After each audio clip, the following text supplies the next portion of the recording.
Welcome to How Does Your Garden Grow? Brought to you by the King Heritage and Cultural Center.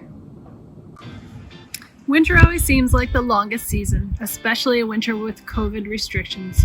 So if you're like me, you're looking forward to warmer weather, spending more time outdoors, and getting into the garden.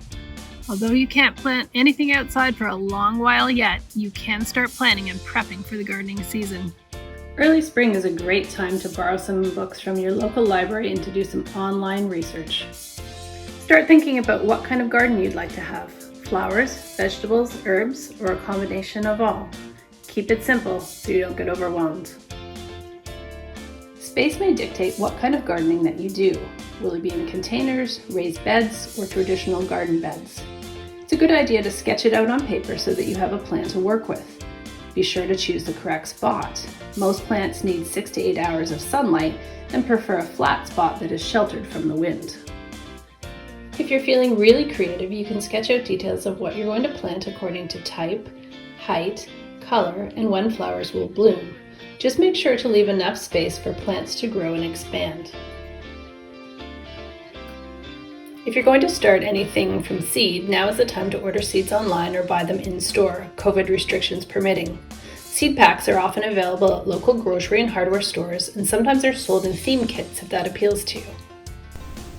Be sure to select flowers or vegetables that are appropriate for your climate. The hardiness zone for King Township is Zone 5B, so be sure to look for that on your labels. Early spring is also a good time to review your supplies. Have a look in your garage or shed and do an inventory of tools and equipment. Stick to the basics if you're just starting out. Some of the things you'll need include gloves, a hat for sun protection, a rake, garden waste bags, a spade or small shovel, a hand trowel,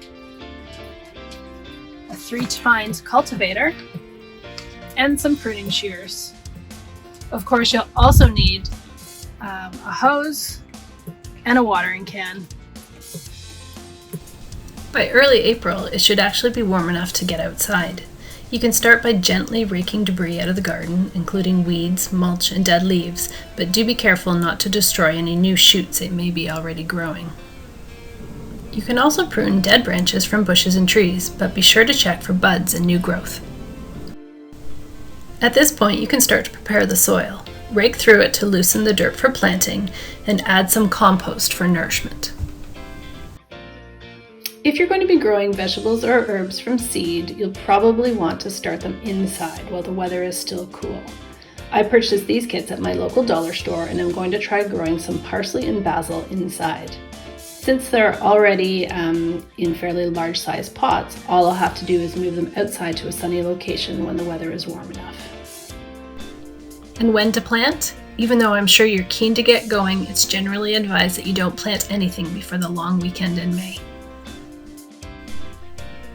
When you finally get started with your planting, work before the heat of the day, wear your hat and sunscreen, and follow your plan. Be sure to read the directions on how deep to plant and whether your plants like all sun or part shade. You can apply some mulch around your plants to help beat the weeds and keep the moisture in, but even still, don't forget your daily watering. We hope that you have enjoyed How Does Your Garden Grow? Brought to you by the King Heritage and Cultural Center. Remember, get out there and enjoy. There are no gardening mistakes, only experiments.